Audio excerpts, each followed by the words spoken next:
So hello guys, good morning, good afternoon, good evening. तो हम लोगों ने क्या किया था कि 1774 से लेकर 1857 के मतलब जितने भी अंग्रेज़ों के दौरान जो जो रिवोल्ट हुए, वेरियस अपराइजिंग रिवोल्ट्स, वो हमने डिस्कस की थी। फिर हमने 1857 का जो मेजर रिवोल्ट है, उस जो spy mutiny, first war of independence, वो हमने डिस्कस की। अब हम क्या करेंगे, हम 1857 से लेकर 1947 के अराउंड जो बीच में कुछ मेजर जो रिवोल्ट्स और अपराइजिंग्स हुई हैं उनके बारे में पढ़ेंगे। ठीक है, तो पीरियड बिटवीन 1857 और 1947 के बीच में India saw a significant rise in peasant movement. बहुत सारी पीजेंट्स मूवमेंट्स हुई हैं जो एक ब्रॉडर स्ट्रगल्स का पार्ट भी थी, चाहे वो सोशल हो, पॉलिटिकल हो, या फिर जो इकोनॉमिकल चेंजेस ब्रिटिश गवर्नमेंट ने, कॉलोनियल रूल ने लाई इंडिया। पीजेंट्स, क्योंकि एग्रीकल्चरिस्ट पीजेंट्स जो हैं वो हमारे यहाँ पॉपुलेशन का एक मेजर चंक थे, मेजर पॉपुलेशन थी, और वो हाई टैक्सेस फेस कर रहे थे, प्रॉब्लम, क्योंकि जो ब्रिटिश ने जो लैंड रेवेन्यू पॉलिसीज़ में बहुत ज़्यादा टैक्सेस बढ़ाए हुए थे। लैंड लॉर्ड जो थे वो बहुत ज़्यादा एक्सप्लॉइट करते थे जो ज़मींदार थे।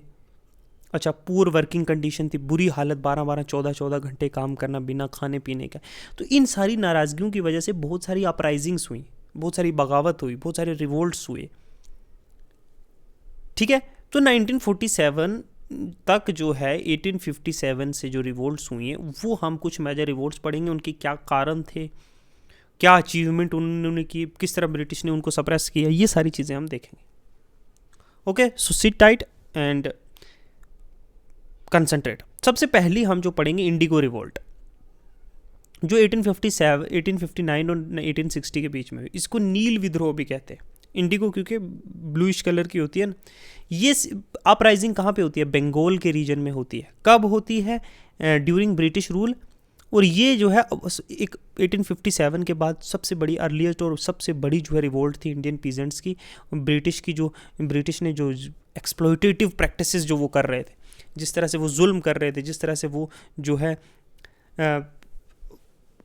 क्या कर रहे थे, मतलब ब्रिटिश से जो रेवेन्यू उनका जो पॉलिसी थी, जो उनको ज़बरदस्ती काम करवाना है, जो इनह्यूमेन वर्किंग कंडीशंस थी उनके खिलाफ, और यूरोपियन प्लांटर्स, स्पेशली जो ऑपरेसिव सिस्टम था इंडिगो कल्टीवेशन का। अब क्या है इंडिगो कल्टीवेशन? देखो, इंडिगो जो है ना, ये कैश क्रॉप थी, समझे, एक प्रॉफिटेबल, जिसकी जो है ये एक तरह का क्या, डाई करने के लिए टेक्सटाइल्स को ये क्यों प्रोड्यूस किया जाता था, क्यों उगाया जाता था? डाई करने के लिए, ठीक है, कपड़ों को, जो बहुत ज़्यादा डिमांड थी जिसकी यूरोप में। अब देखो कि ब्रिटिश की जो कॉलोनियल रूल है, अलोंग साइड जो यूरोपियन प्लांटर जो इंडिया में आके इन्वेस्ट कर रहे थे इन एग्रीकल्चर में, जो इंडिगो प्लांटेशन में जो कल्टीवेशन हो रही थी बंगाल में, यहाँ एस्टेब्लिशमेंट होता है एक एक्सप्लॉयटेटिव सिस्टम, जिसको हम कहते हैं तिनकठिया सिस्टम। इस तिनकठिया सिस्टम के अंदर पीजेंट्स जो हैं उन्हें ज़बरदस्ती ये जो है इंडिगो उगाने पे मजबूर किया जाता है अपनी एक पोर्शन ऑफ लैंड पे। मतलब तीन कठिया सिस्टम, मतलब 1/3 हिस्से में, 1/3 में जो है आपको कंपलसरी इंडिगो उगानी पड़ेगी, और hand over the entire crop to European planters at low price. और कम प्राइस पे ये जो 1/3 आपकी जो लैंड है उस पर आपने इंडिगो उगाई है, इसको आपको जो है कम प्राइस में यूरोपियन प्लांटर्स को देनी होगी। जो पीजेंट्स थे, जो किसान थे, वो बड़े ही, उनके पास बहुत कम जो है क्या थी, कंट्रोल था अपनी ज़मीन पर, अपने क्रॉप्स पे, क्योंकि ज़बरदस्ती की जा रही है। उन्हें जो है इंडिगो उगाने पे मजबूर किया जा रहा है, ना कि उसकी जगह कोई वो फूड ग्रेन्स उगाएं, राइस उगाएं, वो कुछ वीट उगाएं, बेरली उगाएं, कुछ भी उगाएं, जो उनकी फूड सिक्योरिटी, स्कार्सिटी का जो फूड कम है और उनकी पूर लिविंग कंडीशन है, उसको वो मैच कर पाएँ, अपना खाना पाएँ। आप सोचो ना, राइस उगा कर वो खाएंगे, अपनी घर की ज़रूरतें पूरी करेंगे, लेकिन उन्हें मजबूर किया गया कि आप इंडिगो उगाएंगे। तिनकठिया सिस्टम ये था। कॉज देखो, इकोनॉमिक एक्सप्लॉयटेशन तो हुई रही थी ना, उन्हें फोर्स किया जा रहा था कि वो इंडिगो उगाएं और लो प्राइस पे, कम प्राइस पे बेचें, तो ये इकोनॉमिक एक्सप्लॉयटेशन ही है ना। और जो पीजेंट्स थे वो बेचारे डेप्ट में और पॉवर्टी में, गरीबी में दिन ब दिन धंसते जा रहे हैं, उनको कोई प्रॉफिट भी नहीं हो रहा, उल्टा उनका नुकसान हो रहा है। बहुत सारे एरियाज़ में जब इंडिगो कल्टीवेशन जो है, उससे क्या हुआ कि वहाँ के फूड क्रॉप्स जो थे, फूड की जो प्रोडक्शन है, जो खाने की प्रोडक्शन है, जो सब्जियाँ हैं, जो क्रॉप्स हैं, वो उनकी प्रोडक्शन कम हो गई। इससे क्या हुआ? हंगर, लोगों में भुखमरी आई, स्टारवेशन अमोंग द पीजेंट्स। तभी तो फेमाइन आए ना, फेमाइन नहीं आए, रेगुलर फेमाइंस आ रहे थे, राइजिंग एंगर अगेंस्ट ब्रिटिश और प्लांटर। ऑब्वियस सी बात है, जब भुखमरी में लोग मर रहे हैं तो लोगों को गुस्सा आएगा ना, ब्रिटिश और प्लांटर्स जो वहाँ से जो मालिक बने बैठे, जो किसान हैं, जो ऑलरेडी इतने तंग हैं ब्रिटिश के एग्रीकल्चर पॉलिसी से, वो और नाराज़ हुए जब उन्होंने जो फॉरेन कंट्री से, यूरोप से, इंग्लैंड से जो है बड़े बड़े इन्वेस्टमेंट वाले आ रहे हैं और यहाँ इन्वेस्ट कर रहे हैं, और ब्रिटिश एडमिनिस्ट्रेशन से नाराज़ थे। और फेलियर टू निगोसिएशन। अब देखो, पीजेंट्स जो हैं वो उन्होंने बहुत अटेम्प्ट किया कि कोई ना कोई सिस्टम में चेंज लाया जाए, लेकिन वो हमेशा अनसक्सेसफुल रहे। ना ही उनके प्रॉफिट के रिलेटेड, ना ही कोई लैंड से रिलेटेड, कुछ भी नहीं। तब वो मजबूर हुए रेडिकल स्टेप लेने में। तब शुरू हुई अपराइजिंग। फाइनली उन लोगों ने जो है हथियार उठाए। 1859 में पीजेंट्स जो बंगाल डिस्ट्रिक्ट के, नादिया के, हुगली के, बीरभूम के, वो जो है ऑर्गेनाइज करने लगे सारे लोगों, जो फार्मर्स थे, प्लांटर्स के अगेंस्ट। जो प्लांटर्स, जो मालिक हैं, ये रिवोल्ट बिगेन शुरू होती है कहाँ? नाडिया में, जहाँ फार्मर्स जो हैं, जो किसान हैं, वो मना कर देते हैं इंडिगो उगाने से, नील की खेती उगाने से मना कर देते हैं। कहते हैं कि कंडीशंस को पहले बेहतर करो, हालात को बेहतर करो, फिर हम उगाएंगे। Non violent resistance. देखो, पहली बार नॉन वायलेंट रेजिस्टेंस का नाम आया, इसके बाद बहुत आएगा। पीजेंट्स जो थे, जो किसान थे, वो इनिशियली जो है उन्होंने जो है इंडिगो उगाने से मना कर दिया अपनी ज़मीनों पे, और वो प्रोटेस्ट करने लगे, हड़ताल, भूख हड़ताल करने लगे, और रिफ्यूज़ कर दिया कि वो हम किसी भी ऑपरेसिव कोई भी ऐसा कॉन्ट्रैक्ट साइन नहीं करेंगे। ठीक है, नॉन वायलेंट है। फिर वायलेंट कन्फ्रंट्रेशन भी होती है। बहुत सारे एरियाज़ में रिवोल्ट जो है वो हिंसाकारी भी हो जाती है। पीजेंट्स जो हैं ब्रिटिश के साथ क्लैश करते हैं। ये जो इंडिगो प्लांटर्स हैं, जो प्राइवेट मिलिशिया है, इन दोनों की आपस में लड़ाई होती है, डिस्ट्रक्शन होती है प्लांटर्स की प्रॉपर्टी का, वो फैक्ट्रीज को जला देते हैं इंडिगो की। ठीक है, बहुत सारे एजेंट्स को मारते हैं। लीडरशिप, देखो ये रिवोल्ट का ना एक सिंगल लीडर नहीं था, लैक्ड सिंगल लीडर, लेकिन लोकल विलेजेस जो थी, लोकल विलेज के जो लीडर्स थे, जो बड़े बड़े लीडर थे, जो इंटेलेक्चुअल थे, जो नेशनल फिगर्स थे, उन्होंने जो है इसके खिलाफ आवाज़ है। जैसे दीन बंधु मित्र है ना, एक प्रोमिनेंट बंगाली राइटर और प्ले के रोल थे। इन्होंने जो है की रोल प्ले किया अवेयरनेस फैलाने में कि किस तरीके की जो है हो रही है नाइंसाफ़ी इन किसानों के साथ। इनका जो नील दर्पण, ठीक है, इंडियन मिरर जो है, इंडिगो मिरर, एक नील दर्पण नाम से इन्होंने जो है प्ले लिखा था, जिसमें हाईलाइट की कि किस तरीके की जो है बुरी कंडीशन है किसान्स की ब्रिटिश सिस्टम के अंदर। ठीक है, तो ये जो है, ये इंडिगो रिवोल्ट का जो है पूरा मैं आपको बता रहा था। ठीक है, दूसरा चलते हैं। दूसरे हुए दक्कन राइट्स। दक्कन में जो है 1872 में, दक्कन रीजन जो है वेस्टर्न इंडिया का जो पर्टिकुलर जो प्रेजेंट महाराष्ट्र का स्टेट है, प्रेजेंट स्टेट ऑफ महाराष्ट्र में ये राइट्स क्यों हुए थे? ये जो है ये इसलिए हुए थे कि जो यहाँ पे भी जो है जो किसान हैं उनको बहुत बुरी तरीके से जलील किया जा रहा था, बहुत तंग किया जाता, बहुत एक्सप्लॉयटेशन हो रही थी। किसके द्वारा? मनी लेंडर्स के द्वारा, जो इनको पैसे देते हैं ना, जिनसे ये पैसा उधार लेते हैं, उन्होंने इंटरेस्ट रेट के नाम पर इनके साथ धोखाधड़ी कर रहे थे। और सोशो इकोनॉमिक कंडीशंस जो थे रूरल एरिया की, ब्रिटिश कंडीशन की दक्कन में बहुत बुरे थे। देखो, एक्सप्लॉयटेशन बाय मनी लॉन्डर थे जो मेन कॉज था, जो असल इसके पीछे का जो रीज़न था वो यही था कि जो गरीब किसान से, पीजेंट्स हैं, वो मनी लेंडर्स जो जिनको कहा जाता था शाहकूर्स, ये मनी लेंडर्स जो है ज़्यादातर हिंदूज थे, हिंदू ट्रेडर्स थे या फिर मनी लेंडर्स थे। ये इन्हें लोन देते थे फार्मर्स को बहुत ज़्यादा इंटरेस्ट पे, हाई इंटरेस्ट रेट पे। इससे क्या होता था कि एक विशियस साइकिल ऑफ डेप्ट शुरू हो जाता था, क्योंकि इंटरेस्ट इतने हाई हैं कि वो अपना जो है वो चुका ही नहीं पा रहे अपना पैसा। वो इंटरेस्ट चुकाएं कि प्रिंसिपल चुकाएं जो पैसा लिया है। तो पीजेंट जो है डेस्परेट थे, और पैसे की ज़रूरत थी, क्योंकि उन्हें टैक्स देना था। किसको? गवर्नमेंट को। तो वो क्या, उन्हें बीज खरीदने थे, उन्हें सरकार को टैक्स देना था। तो वो इन मनी लेंडर से पैसा लेते थे और टैक्स देते, और अपना जो टैक्स पे करते थे और अपने बीज खरीदते थे किसानी के लिए। लेकिन ये इंटरेस्ट रेट इतने हाई थे, कुछ टाइम तो 100% थे कि आपने 100 रुपया लिया तो आपको 200 देना है। Note 10%, note 20%, note 30%, but 100%। तो ये इस जो उधारी के इस दलदल में फंस जाते थे। अब रीपे कर नहीं सकते, फेलियर टू रीपे, उधार वापस चुका ही नहीं पा रहे। इससे क्या होते थे, इनकी ज़मीनों पे कब्जा कर लिया जाता था मनी लेंडर्स के द्वारा, और जिनकी ज़मीन थी वो एक लैंडलेस लेबरर बन गए, अब किसान नहीं, अब मजदूर बन के रह गए। कोई भी लीगल प्रोटेक्शन नहीं था पीजेंट्स के लिए। ब्रिटिश रूल के अंदर जो लीगल और एडमिनिस्ट्रेटिव सिस्टम था वो फेवर किसको कर रहा था, मनी लेंडर्स को, लैंडलॉर्ड्स को, अमीरों को, ज़मींदारों को। और जो गरीब किसान है उसके पास इंसाफ लेने का कोई रास्ता नहीं था। तो वो जो ये इलीगल प्रैक्टिस थी, जो मनी लेंडर्स की, जो 100% जो है इंटरेस्ट लगाते थे, इनके खिलाफ लड़ नहीं सकते थे। तो वो बेचारे क्या करेंगे, हथियार उठाएंगे या खुदकुशी करेंगे, यही है ना, खुद को मारेंगे या दूसरे को मारेंगे। तो इंक्रीज्ड टैक्सेशन, जो ब्रिटिश ने टैक्स बहुत ज़्यादा डाले हुए थे इन लोगों को, गरीब लोगों को, और ये नहीं पे कर पाते थे। कभी अब सोचो, अगर क्रॉप फेलियर हो जाए या फेमाइन हो जाए तो पीजेंट्स जो हैं वो नहीं पे कर पाएंगे टैक्स। अब घर में कोई बीमार भी हो गया, उसका भी खर्चा है, और लोन्स कैसे देंगे मनी लेंडर्स का। तो ये पूरा जो फाइनेंशियल एक किस्म का एक चेन शुरू हो गया ना, ये ना होता, ये भी नहीं हो रहा, ये भी नहीं हो रहा, वो भी नहीं हो रहा, तो गरीब तो फंस रहा है ना इसमें। फ़ायदा अंग्रेज़ों का, और अंग्रेज नहीं हो रहा तो उनकी ज़मीन पे कब्जा कर लिया जा रहा है, वहीं पे उनको मजदूरी दी जा रही है, दिहाड़ियों पे काम करवाया जा रहा है 14-14, 15-15 घंटे।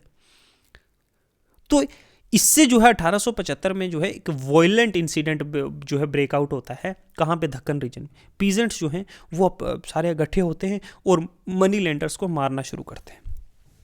पुणे में, सतारा में, बाकी भी दक्कन के बहुत सारे रीजन्स में जो था बहुत वॉयलेंट होता है। और इस ऑपरेसिव सिस्टम के ख़िलाफ़ जो है इन लोगों के ये रिकॉर्ड जो डिस्ट्रॉय करते हैं, मनी लेंडर्स के जो रिकॉर्ड होते हैं लोन के, किस किस को दिए, उनको जलाते हैं, उनकी प्रॉपर्टी को लूटते हैं, है ना। तो rights were not centrally coordinated by movement, but अब ये किसी के द्वारा कोई इसका लीडर थोड़ी है कि एक प्लान की तरह, स्ट्रेटजी की तरह चलेगा। तो रेंडमनेस बहुत थी, कभी भी कहीं पे भी गुस्से से आता है ना, गुस्से में इंसान कुछ भी कर देता है, चीज़ें तोड़ देता है अपनी। तो ये जो पुअर फार्मर्स थे, जब इनको इंसाफ नहीं मिला तो ये इन्होंने क्या किया, रिवेंज, बदले लेने के लिए। तो ये जो है दक्कन राइट्स का एक्चुअली था। ब्रिटिश का क्या, देखो ब्रिटिश जो कॉलोनियल एडमिनिस्ट्रेशन थी उन्होंने इस राइट्स को बड़ी सीरियसली लिया। अथॉरिटी ने जो मार्शल लॉ जो है बहुत सारे एरियाज में इंपोज कर दिया।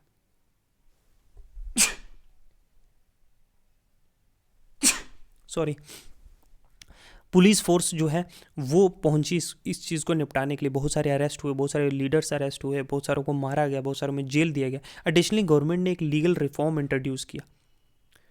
इन पावर जो है ये मनी लेंडर्स की पावर्स को कम करने के लिए उन्होंने पास किया दक्कन एग्रीकल्चरिस्ट जो रिलीफ एक्ट है 1879 का, जिससे अलो किया कि पीजेंट्स जो हैं वो लोन जो है कंटेक्स्ट कर सकते हैं कोर्ट में अगर उनके लोन के द्वारा। तो इंट्रोड्यूस कुछ मेजर्स जो है लाए गए ताकि जो है मनी लेंडर्स की जो ये प्रैक्टिस थी, ये जो हाई इंटरेस्ट रेट वाली, इसके खिलाफ जो है कार्रवाई की जा सके। हालांकि वो इतनी सक्सेसफुल भी नहीं रही, दे वर कॉन्टिन्यूसली एक्सप्लॉयटेटेड आफ्टर दैट ऑल्सो। तो ये थी कुछ दक्कन राइट्स के बारे में। फिर है एक है पाबना एग्रीकल्चर लीग। देखो ये मूवमेंट जो है ना, पाबना में जो है डिस्ट्रिक्ट में जो आज बांग्लादेश में है, प्रेजेंट डे बांग्लादेश में, वहाँ पे होती है, ठीक है। ये जो है फॉर्मली पार्ट ऑफ बंगाल जो है लेट 19th सेंचुरी तक। तो ये मूवमेंट जो है प्राइमरी 1870 और 80 में होती है, और सबसे वन ऑफ द अर्लीस्ट जो ऑर्गेनाइज्ड पीजेंट, मतलब सब लोगों ने एक ऑर्गेनाइजेशन बनाकर एक मिल के किया रिवोल्ट कॉलोनियल इंडिया में। इसको रिफ्लेक्ट करते किस तरह से रूलर पीजेंट्री है, जो किसान हैं वो ओप्रेस किए जा रहे थे कंटिन्यूसली ज़मींदारों के खिलाफ और कॉलोनियल इकोसिस्टम के खिलाफ। देखो पाबना डिस्ट्रिक्ट बाकी डिस्ट्रिक्ट्स जो बंगाल की हैं उनकी तरह जो है क्या करता था, वो एक सिस्टम था, लैंड रेवेन्यू कलेक्शन का सिस्टम था, जहाँ पे ब्रिटिश गवर्नमेंट जो है वो हैविली किस पे थी रिलाइड, ज़मींदारों पे, कि वो टैक्स कलेक्ट करेंगे और हम तक पहुंचाएंगे, ठीक है, यही था। अब ज़मींदार जो थे वो बड़े पावरफुल थे पीजेंट्स पॉपुलेशन के ऊपर, मतलब जो किसान है उनके ऊपर बड़ी पावर थी उनकी, और वो बहुत गंदे गंदे तरीके, बोले एक्सप्लॉयटेटिव प्रैक्टिस यूज़ करते थे ये रेंट कलेक्ट करने के लिए, जो ज़मीन वो काम कर रहे हैं उसका जो किराया है। अब पाबना डिस्ट्रिक्ट जो है, ठीक है, तो एक्सप्लॉयटेशन हमने देखा कि ज़मींदार इलीगल एविक्शन हो रहा है। देखो अपनी मर्जी से जो है किराया ज़मीन का, कि ये ज़मीन इसने किराए पे ली है कि मैं इस पे खेती करूँगा, जो प्रॉफिट रखूँगा और बाकी जो सरकार को दूंगा, किराया देके। अब यहाँ पे जो है ये इनका रेंट इंक्रीज़ कर दिया जा रहा है ज़मींदारों के द्वारा, ज़बरदस्ती उनको ज़मीन से निकाल दिया जा रहा है, अनजस्ट टैक्स उन पे लगाया जा रहा है ज़मींदार के द्वारा। जो एक्ट किसके कर रहे हैं? जो ब्रिटिश गवर्नमेंट है और किसान है उनके बीच के हैं ना ये लोग, कि ये किसानों से टैक्स लेंगे और गवर्नमेंट को देंगे। अब ज़मींदार जो है वो ये टैक्स कलेक्ट कर रहे थे disproportionate to the agriculture produce. मतलब ये नहीं कि 100% कलेक्ट हो तो 10% टैक्स कलेक्ट करना है, 90% किसान रखेगा, नहीं, इनकी मर्जी है, 30 करें, 40 करें, 70% करें। इससे इकोनॉमिक हार्डशिप तो आएगी ना, पीजेंट्स के पास कहाँ से पैसा आएगा भाई? अब क्या होता है? Tightening the control over land. तो जमींदारी सिस्टम जो था वो बड़ा कॉम्प्लेक्स था। यहाँ पे लैंड टेन्यूर अरेंजमेंट था जिससे पीजेंट्स जो हैं एक तरह की इकोनॉमिक डिपेंडेंसी और इनसिक्योरिटी थी। बहुत सारे ज़मींदार जो है बहुत सारे तरीक़ों से जो है बहुत सारी कभी कभी ज़बरदस्ती जो है टैक्स कलेक्ट करते थे। इकोनॉमिक इससे जो है डिस्ट्रेस किस पे पड़ रहा है? पीजेंट्स पे पड़ रहा है, समझे? तो जब इतना एक्सप्लॉयटेशन होता है तो फिर आता है यहाँ पे जो है, यहाँ पे फॉर्मेशन होती है एक पबना एग्रेरियन लीग का 1873 में। ये लीग बनती है 1873 में कुछ ग्रुप ऑफ जो प्रोग्रेसिव बड़े लीडर्स होते हैं जो और पीजेंट्स किसानों के द्वारा, कि हम लोगों को ये जो रूरल पॉपुलेशन है, ये गाँव की पॉपुलेशन हैं जो जिनको इतनी बुरी तरीके से जो है एक्सप्लॉइट किया जा रहा है, जिनको तंग किया जा रहा है, जिनका जीना मुश्किल कर दिया है, तो इस एक लीग बनी कि हम इस चीज़ को हल करेंगे। अब ये मूवमेंट जो थी बड़े ही प्रोमिनेंट जो है फिगर जैसे गिरीश चंद्र घोष है या पूर्ण चंद्र घोष है और बड़े अदर बाकी लीडर्स, ये लीडर्स ने जो है यहाँ एक प्लेटफॉर्म सेट किया कि हम लोग इकट्ठे होंगे और इस ऑपरेसिव सिस्टम जो ये ज़मींदारों का जो ऑपरेसिव सिस्टम है इसके खिलाफ लड़ेंगे और अपने हक डिमांड करेंगे डायरेक्ट कॉलोनियल गवर्नमेंट से। क्या क्या इनकी जो लीग है, ये एग्रेरियन लीग, इनकी क्या डिमांड्स थी, इनका ऑब्जेक्टिव क्या था कि रैंक जो ये रेंट है ज़मीनों पे जो किराया है इतना बढ़ाया हुआ है इसको कम किया जाए। अब रेंट क्या है? देखो बहुत सारे लोगों के पास लैंड नहीं होती थी ना, तो वो क्या करते थे, किराए पे ज़मीन लेते थे कि हम इतना रेंट देंगे, हम इस पे खेती करेंगे और आपका टैक्स भी देंगे और रेंट भी देंगे और जो है हम इससे जो बाकी चीज़ें वो खुद रखेंगे। अब इसको एग्रेरियन जो पाबना एग्रेरियन लीग थी, इसका मकसद था कि एक तो रेंट कम किया जाए, एक तो जो इलीगल जो ये हफ्ता वसूली की तरह जो पैसा लेते हैं इसको भी कम किया जाए। मेन डिमांड इनकी थी कि जो एक्सेसिव जो रेंट इम्पोज किया जा रहा है हद से ज़्यादा इन ज़मींदारों के द्वारा, इसको कम किया जाए। और ये जो एक्स्ट्रा पेमेंट्स हैं बहुत सारी ली जा रही हैं, इनसे हमसे वसूल की जा रही हैं किराएदारों से, टीनेंट से, इससे कम किया जाए। दूसरी चीज़ प्रोटेक्शन अगेंस्ट इविक्शन।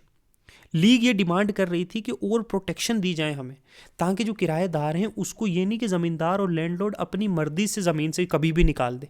एक बंदा 8 महीने ज़मीन पे काम किया, 9वें महीने फसल काटने वाला, उसको 8वें महीने ज़मीन से निकाल दिया गया। तो लीगल सेफ गार्ड भी तो होने चाहिए ना, जैसे आज कॉन्स्टिट्यूशन में, ताकि ये जो है अनजस्ट रिमूवल ना हो अपनी लैंड से।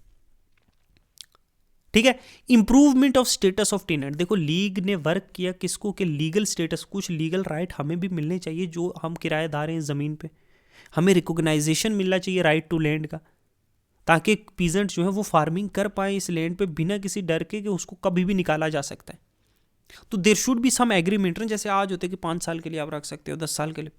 तो socio economic justice broader issue था जो सोशल और इकोनॉमिक जस्टिस का, वो जो है पाबना एग्रीमेंट में दिख रहा था। जो सोशल एक्सप्लॉयटेशन किया जा रहा है किसानों का ज़मींदारों के खिलाफ और कॉलोनियल सिस्टम के खिलाफ, उसके खिलाफ लड़ रहे थे। ठीक है, की इवेंट और एक्शन। देखो लीगल और नॉन वायलेंट प्रोटेस्टेंट, एक तो लीगल इन्होंने रास्ता अपनाया कि हम कोर्ट में लड़ेंगे, एक नॉन वायलेंट के हथियार नहीं उठाएंगे। देखो पाबला जो इनिशियली जो फोकस था कि वो लीगल एक्शन करेंगे, हम एक नॉन वायलेंट हिंसा नहीं करेंगे, हम पटिशन देंगे, हम लीगल केस फाइल करेंगे ज़मींदारों के खिलाफ, हम चैलेंज करेंगे कि हम दिखाएंगे कोर्ट को कि किस तरीके ज़मींदार किस टाइप के एक्सप्लॉयटेटिव प्रैक्टिसेस कर रहे हैं। बहुत से पीजेंट, बहुत से किसानों ने जो है इस लीग को सपोर्ट किया और उन्होंने जो है मना कर दिया कि किसी तरह के भी हम इलीगल जो है ड्यूज़ और डिमांड जो है नहीं, और हम फेयर ट्रीटमेंट डिमांड करते हैं ज़मींदारों से। लैंड रेवेन्यू, देखो लीग ने ऑर्गेनाइज किया पीजेंट्स के वो इलीगल जो है नहीं रेंट किसी तरह का देंगे। उन्होंने रूरल गाँव की पॉपुलेशन को, लोगों को इकट्ठा किया और रेजिस्ट किया कि हैवी टैक्स पे नहीं करना है, किसी भी तरह की फाइनेंशियल एक्सप्लॉयटेशन के खिलाफ लड़ना है, और हम ज़मींदारों के ज़मींदारी सिस्टम के खिलाफ लड़ेंगे, एक कॉमन कॉज रखेंगे। उन्होंने बाइकआउट और मास मूवमेंट, देखो मूवमेंट ने इंक्लूड कि उन्होंने बॉयकॉट कर लिया लैंडलॉर्ड्स को जो मार्केट को कंट्रोल करते हैं, उन सब ने कलेक्टिवली मिल के रिफ्यूज़ कर दिया कि हम कोई रेंट नहीं पे करेंगे, पब्लिकली हड़ताल की, लार्ज स्केल लोग किसान इकट्ठे हुए डिस्ट्रिक्ट्स में, और जो है पूरी तरीके से एग्रेरियन इकोनॉमी को डिसरप्ट कर दिया। ज़मींदारी, देखो ज़मींदार जो थे जिनके पास पॉलिटिकल इकोनॉमिक पावर थी, उन्होंने भी बड़ा स्ट्रांगली रिएक्ट किया। उन्होंने जो है इस इवेंट को सप्रेस करने की कोशिश की, लीगल चैलेंजेस, मिलिट्री फोर्स के द्वारा धमकियां देकर। ठीक है, आउटकम क्या आया? आउटकम आया इनको लीगल सक्सेस मिली। कॉलोनियल गवर्नमेंट ने रिकॉग्नाइज किया कि क्या क्या इनके हक हैं किसानों के, बहुत से केसेस में। तो 1885 में गवर्नमेंट ने इनेक्ट किया Bengal tenancy act, particularly agrarian, जो पाबना एग्रेरियन हुआ था, इसके अकॉर्ड एक्ट ने जो है बहुत सारी लीगल प्रोटेक्शन किसको दी? इन किराएदारों को, इंक्लूडिंग जो प्रोटेक्शन है एविक्शन के खिलाफ, कि ज़बरदस्ती निकाला नहीं जा सकता, उसके खिलाफ भी प्रोटेक्शन। रेगुलेशन लगाई कि किस तरीके से रेंट इंक्रीज हो सकता है, अननेसेसरी नहीं होगा। समझे? पाबरा एग्रेरियन जो है एक इंपॉर्टेंट अर्लियर जो एग्जांपल बनी पीजेंट एक्टिविज्म की, जिसने एक ग्राउंड वर्क रहा कि कैसे रूरल कम्युनिटी, कैसे गांव देहात के लोग अगर मिलेंगे तो इंडियन नेशनल मूवमेंट में एक एग्जांपल सेट की। इस लीग ने जो है, इस लीग के एफर्ट्स ने जो है हेल्प किया कि गैप जो है बिटवीन जो रूरल स्ट्रगल है और लार्ज जो एंटी कॉलोनियल गवर्नमेंट है उसके खिलाफ लड़ने की। समझे? तो ये थी पाबना रेबेलियन और ये उसके रिलेटेड जो जितनी भी चीज़ें थी। ठीक है, नेक्स्ट है ईका मूवमेंट। देखो ईका भी एक इम्पोर्टेंट पीजेंट मूवमेंट है जो कहाँ होती, यूनाइटेड प्रोविंस जो आजकल यूपी है वहाँ पे होती है, ब्रिटिश इंडिया में, अर्लियर 1920 में। ये एक बड़ी इंपॉर्टेंट थी एक ब्रॉडर कॉन्टेक्स्ट में, जो इंडिया में जो एग्रीकल्चर अनरेस्ट है उसके बारे में, जो सोशो इकोनॉमिक स्ट्रगल है, जो हमारी रूरल गांव देहात की पॉपुलेशन है उसके बारे में। इसके बैकग्राउंड था कि लैंडलॉर्ड एक्सप्लॉयटेशन, वही जो हर जगह चल रहा था। यूपी में जो है स्पेशली जो रीजन है इलाहाबाद का, फैज़ाबाद का और लखनऊ का, यहाँ पे बहुत बड़ी किसानों की पॉपुलेशन जो थी वो सब्जेक्टेड थी किसकी? एक्सप्लॉयटेशन बाय ज़मींदार। जो ज़मींदार लोग थे उनके द्वारा बड़ा जुल्म किया जा रहा था। इन ज़मींदारों ने जो है हाई इंटरेस्ट रेट, यहाँ पे भी सेम इशू, इलीगल टैक्स, हालांकि इन दोनों में जो है 25-30 साल का गैप है। एडिशनली जो पीजेंट्स थे उन पे बर्डन किया गया feudal obligation, master and slave वाला। तो रूरल इकोनॉमी पूरी तरीके से जो है ख़राब थी, बुरा हाल था, फेमाइन थे।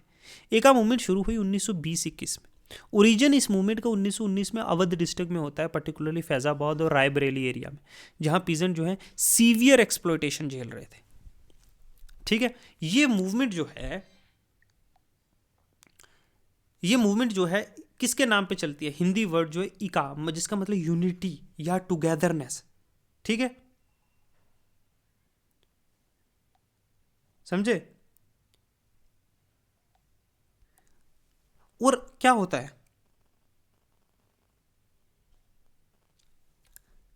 ये इनका जो ध्यान था, इनका जो एम्फेसिस था, इनका जो जोर था कि हम एक साथ लड़ेंगे, कि अगर हम किसानों में आपस में एकता आ जाएगी, एक साथ होंगे, तो हम जो है ये ज़मींदारों के खिलाफ लड़ सकते हैं और कॉलोनियल पॉलिसीज़ के खिलाफ भी, अंग्रेज़ों के खिलाफ भी।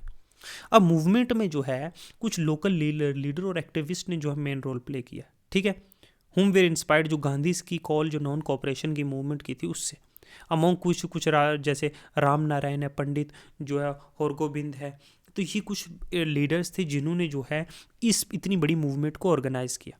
ठीक है, ये मूवमेंट में जो है हमें दिखता है कि एक्टिवली जो इन्वॉल्व थी ऑल इंडिया किसान सभा भी, जो एक इम्पॉर्टेंट प्लेटफॉर्म था किसानों के लिए, जो उनके लिए काम कर रहा था बेहतरी के लिए, जो उनके राइट और जस्टिस में काम कर रहा था।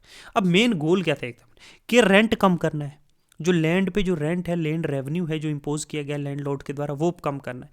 इलीगल टैक्स और dues same as protection eviction के खिलाफ जो बंगाल टेनेंसी एक्ट में था, है ना, इम्प्रूव सोशल कंडीशन भी इम्प्रूव करने। तो ये सारी चीज़ें जो हैं इसका जो है एक मूवमेंट का एक्चुअली बेसिक कंटेक्स्ट है। कहाँ पे होती है? United province, present day UP. कहाँ से स्टार्ट होती है? अवध से। इलाहाबाद, रायबरेली, फैज़ाबाद, इन रीजन्स में।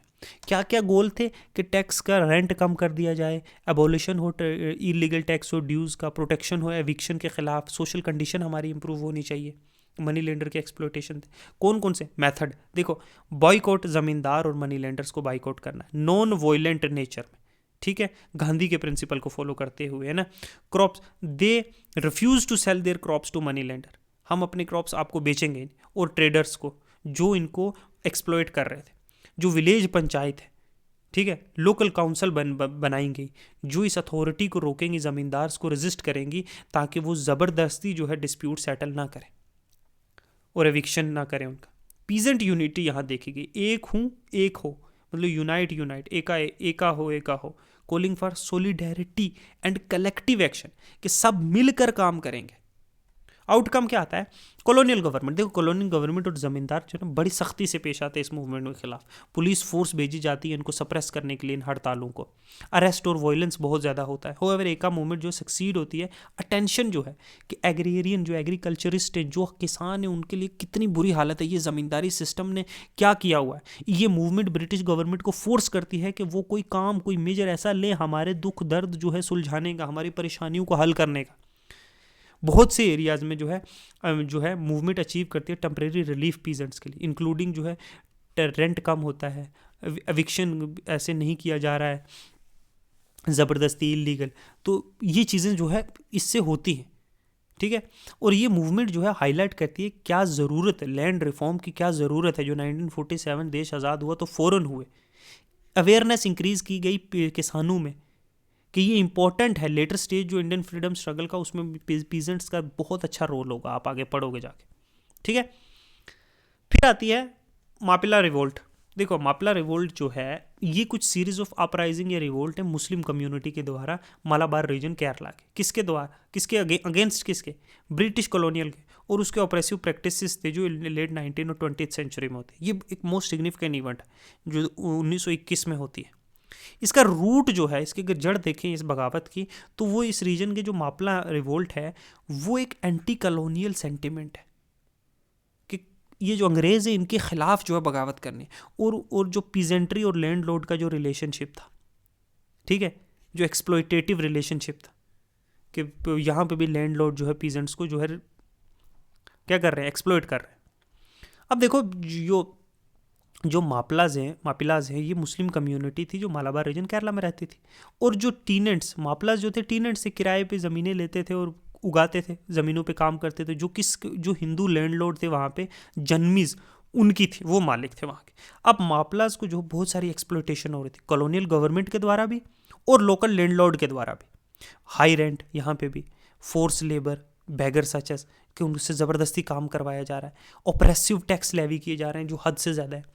ज़मींदारी सिस्टम ने यहाँ पे भी अपने दांत दिखाए, ठीक है।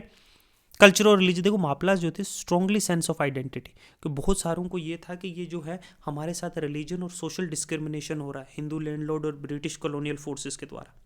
और ये जो है ये लॉन्ग स्टैंडिंग राइवलरी और जो टेंशन थी मापिलास और हिंदूज़ के बीच में, ठीक है, ये फाइनली लीड करती है रिवोल्ट में। 1921 में रिवोल्ट होती है। इमीडिएट कॉज क्या होता है? वो जो 1919 का रावलट एक्ट है ना, इससे एक तो नेशनलिस्ट मूवमेंट चल रही है इंडिया में, ठीक है, और बाकी कॉलोनियल पॉलिसी जो है ये डीपली जो है इंडियन पॉपुलेशन को जो है बड़ी नाराज़गी है। और ऊपर से ये इकोनॉमिक डिस्ट्रेस भी, ठीक है ना, खाने पीने के लाले पड़े हुए, और ऊपर से ये हाई टैक्स कलेक्ट कर रहे हैं, ऊपर से एक्सप्लॉयटेशन ज़मींदार्स का। तो आउटब्रेक फाइनली 1921 में जो है मापला पीजेंट्स जो है मालाबार के, वो रिलीजियस लीडर्स जो है उनके साथ उनको जो रिलीजियस लीडर्स है वो उनको लीड करते हैं और कॉलोनियल गवर्नमेंट के खिलाफ और हिंदू लैंडलॉर्ड के खिलाफ ये अटैक कर देते हैं। और ये एक, ठीक है, और बहुत सारे सीरीज ऑफ अटैक होते हैं मापलास के द्वारा, उनके प्रॉपर्टीज़ को डिस्ट्रॉय करते हैं, आग लगा देते हैं उनके ई स्टेट्स को, पीजेंट्स गवर्नमेंट सिंबल्स को टारगेट करते हैं, इंस्टीट्यूशंस हैं जो अथॉरिटीज़ हैं, और गवर्नमेंट अथॉरिटी जो है मिलिट्री फोर्स का लास्ट में यूज़ करती है इनको सप्रेस करने के लिए, ठीक है। नेक्स्ट है वॉयलेंस और ब्रूटैलिटी। देखो अटैक बहुत वॉयलेंट होता है, बहुत सारी जो है जो अटैक्स ई स्टेट्स पे बहुत सारे लोग मरते हैं, हार्श और मार्शल लॉ इंट्रोड्यूस किया जाता है, और मिलिट्री फोर्स का जब यूज़ किया गया तो सोचो कितनी ज़्यादा है। देखो मास एग्जीक्यूशन होती है, बहुत लोगों को अरेस्ट किया जाता है, तो कलेक्टिव पनिशमेंट होती है मापला विलेजेस की, पूरे पूरे गाँव को जो है पनिश किया जाता है। समझे? तो ये बड़ा ही इन ह्यूमन ट्रीटमेंट होता है ब्रिटिश के द्वारा। आउटकम ऑफ देखो, सप्रेशन और रिप्रेशन के बाद जो ब्रिटिश जो है, ब्रिटिश फोर्सफुली इवेंचुअली सप्रेस करती है इस रिवोल्ट को। ब्रूटल मिलिट्री एक्शन के बाद बहुत सख्त थाउजेंड्स लोग, हज़ारों लोग मरते हैं, ज़ख्मी होते हैं और कुछ को जेल में डाल दिया जाता है। लीडर्स जैसे कुंजा अहमद हाजी है, उसको अरेस्ट किया जाता है और बहुत सारे लोगों को एग्जाइल कर दिया जाता है या फिर मार दिया जाता है। हिंदू लैंडलॉर्ड्स को जो है और ताकत दी जाती है ब्रिटिश के द्वारा, ठीक है, ताकि इस रिवोल्ट को जो है जल्दी क्रश किया जाए, उस एरिया को स्ट्रेंथन किया जाए और कंट्रोल में लाया जाए ये इलाका। पॉलिटिकल कॉन्सिक्वेंस यह होता है कि ये इसको कहीं ना कहीं हिंदू मुस्लिम क्लैश देखा जाता है, ना कि एक पीसेंट ज़मींदार क्लैश। और जो फ्यूल है कम्युनलिज्म का, वो कहीं ना कहीं जो है अंग्रेज़ों के द्वारा और डाला जाता है, ठीक है, वो डिवाइड एंड रूल वाला। होवेवर ये भी इंपॉर्टेंट है कि मापिला रिवोल्ट में जो है कुछ एलिमेंट जो है एंटी कॉलोनियल रेजिस्टेंस के भी थे, अंग्रेज़ों के खिलाफ भी थे, लेकिन अंग्रेज़ों ने इसको यूज़ किया ऐसे कि हिंदू मुस्लिम क्लैश, ठीक है। फिर किसान सभा मूवमेंट होती है, ये भी एक क्रूशल पार्ट है इंडिया के एग्रेरियन स्ट्रगल का एक्चुअली 20th सेंचुरी में, ठीक है। द ऑल इंडिया किसान सभा जो 1936 में बनती है, ये पहला एक मेजर, मुझे लगता है एक मेजर रोल था मूवमेंट में, एक मेजर प्लेटफॉर्म बनता है। किसके बैकग्राउंड में? एग्रीकल्चर जो कंडीशन थी कॉलोनियल इंडिया में, जिस तरह से जो है मुसीबतें और सख्ती झेल रहे थे किसान, ठीक है, और जो वो ब्रिटिश गवर्नमेंट जो थे वो इस रेवेन्यू जो कलेक्ट हो रहा है, जो पीजेंट्स से एक्सट्रैक्ट किया जा रहा है, उनकी ज़मीनों से जो पैसा निकाला जा रहा है, वो एक बड़ा इंपॉर्टेंट सोर्स था उनका रेवेन्यू सोर्स। और इसमें कहीं ना बड़ी सख्ती और बड़ी ऑप्रेसिव जो टैक्सेशन थे, जो रेवेन्यू पॉलिसी थी, उससे कहीं ना कहीं वजन बर्डन किस पे डल रहा था? बोझ सारा जो है किसानों पे था। और जो ज़मींदारी सिस्टम थी, जो बीच में वचोले थे, जो ये बीच में के ना इंटरमीडिएटरी जो चमचे, ये जो टैक्स कलेक्शन का सिस्टम था, इससे जो है किसानों को बहुत एक्सप्लॉइट किया जाता था। उनको बहुत बार आप ज़्यादा रेंट पे करना पड़ता था, किराया, इन केस ऑफ अगर क्रॉप्स उनकी फेल हो गई, मतलब ड्रॉट से या फिर कोई और कारण है, ड्रॉट्स हैं या फिर फ्लडिंग हो गई है, तो वो लोग और कर्जे में डूब जाते थे। और बॉन्डेज टू मनी लेबरर्स, अब मनी लेंडर्स जब तक उनका पैसा वसूल नहीं होता, वो दिन रात उनको अपनी ज़मीनों में काम करवाते थे। पंजाब हो जाए, बंगाल हो, बिहार हो, उड़ीसा हो, मध्य प्रदेश हो, तो बहुत जगह पीजेंट इतने तंग आकर जो है ओपन कन्फ्लिक्ट में आ जाते थे लैंडलॉर्ड और कॉलोनियल अथॉरिटी के खिलाफ कि अब मरेंगे या लड़ेंगे। भूख से मरने की जगह अच्छा है कि सामने वाले को मार के मरे, ठीक है। फाउंडेशन होती है ऑल इंडिया किसान सभा की 1926 में लखनऊ में। जो कुछ इसके प्रोमिनेंट लीडर स्वामी जैसे शाहजानंद सरस्वती है, जवाहरलाल नेहरू है, इंदुलाल याग्निक है, ये बड़े बड़े लीडर्स। अब ये एक सेंट्रल बॉडी बनती है जहाँ पे क्या किया कि हम इन किसानों को ऑर्गेनाइज करेंगे पूरे इंडिया से, ठीक है, और जितने भी इनके इश्यूज हैं वो सामने लेके आएंगे, लार्जर इंडियन मूवमेंट जो चल रही है जो देश में, उसके साथ जोड़ेंगे, ताकि ये जो पॉपुलेशन है ये भी मेन स्ट्रीम में आए, ये भी इंडिया के इंडिपेंडेंस मूवमेंट में लड़े। इनका तो यही एम था। और कांग्रेस जो महात्मा गांधी के द्वारा लीड की गई थी, इन्होंने जो है जो स्ट्रगल है इंडिपेंडेंस की, पीजेंट्स को, किसानों को इन्वॉल्व करने की कोशिश की। और उनको अब एक चीज़ चाहिए था ना जहाँ से वो अपनी सारी फ्रस्ट्रेशन जो है निकाल सके, एक चैनल चाहिए था। तो किसान सभा ने हेल्प किया एक चैनल कनेक्ट करने का, कि ये डिसकंटेंट, जितनी भी नाराज़गी है पीजेंट्स की, उन्हें एक ऑर्गेनाइज करके, ठीक है, और उनको एक एक्टिविज्म, पॉलिटिकल एक्टिविज्म, इसको एक ऑर्गेनाइज पॉलिटिकल एक्टिविज्म किया जाए, लोगों की नाराज़गी एक नेशन के सामने लाई जाए, पूरी दुनिया के सामने, समझे। ऑब्जेक्टिव था कि देखो किसान सभा का वही ऑब्जेक्टिव था, रिडक्शन, किराया कम करना है, लैंड रिफॉर्म करने हैं, ठीक है, डेप्ट रिलीफ, कि जो किसान जो कर्जे के नीचे दबे हुए हैं उनको जो है उनको जो उससे आज़ाद करना है, फोर्स लेबर, जो बैगर्स और ज़मीनों पे जो है ज़बरदस्ती काम कराया जाता है बिना पैसा पे किए, ये चीज़ को ख़त्म करना है। ये हुई जब 1947 के बाद फॉरेन लैंड रिफॉर्म हुए, डेप्ट रिलीफ हुए, फोर्स लेबर को जो है अनलॉफुल डिक्लेयर कर दिया गया, ठीक है। तो वेरियस रीजन में बहुत सारे मेजर एक्शंस लिए गए जो है ऑल इंडिया किसान सभा। उन्होंने लार्ज स्केल पीजेंट मूवमेंट की डिफरेंट स्टेट्स में, बिहार में, उत्तर प्रदेश में, पंजाब में, उन्होंने मूवमेंट्स में ऑर्गेनाइज किया बहुत सारे लोगों को, किसानों को। उन्होंने जो है डिमांड की कि ये ज़मींदारी सिस्टम को पूरी तरीके से ख़त्म कर दिया जाए, ठीक है।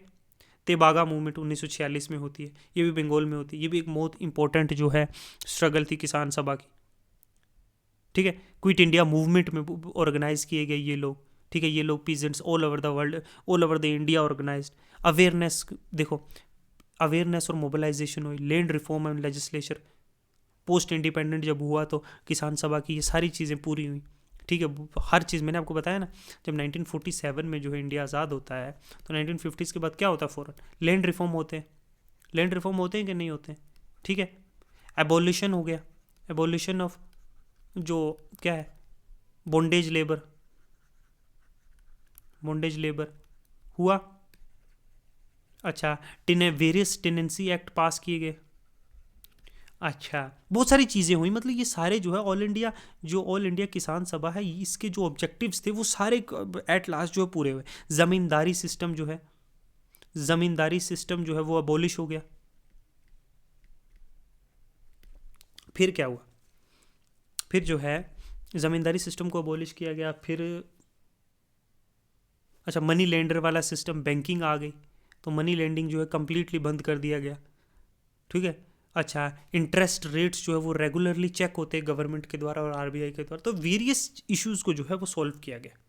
ओके, तो ये वेरियस जो है, ये मैं आपको बता रहा था, ये कुछ मेजर